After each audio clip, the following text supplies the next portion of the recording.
Hi అండి, నమస్తే. ఈవేళ సగ్గుబియ్యంతో పునుగులు ఎలా చేయాలో చూసేద్దాం. దీనికోసం రాత్రిపూటే గట్టిగా తాజాగా ఉన్న పెరుగు తీసుకొని దాన్ని కవ్వంతో చిలుక్కొని కొద్దిగా వాటర్ పోసి దానిలో సగ్గుబియ్యం నానేసుకోవాలి.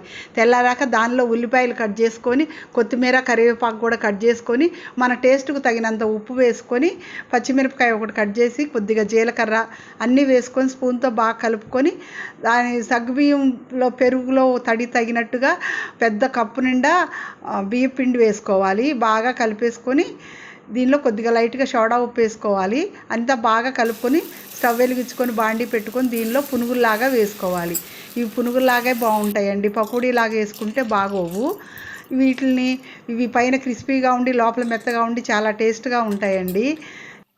దీనికి తాజాగా ఉన్న పెరుగునే వేసుకోవాలి. నానబెడతాం కదండి, తెల్లవారిపాటికి లైట్గా పులిసి చాలా టేస్ట్గా బాగుంటాయండి. మీరు కూడా చేసుకొని తిని చూసి కామెంట్స్లో చెప్పండి. Like, share and subscribe.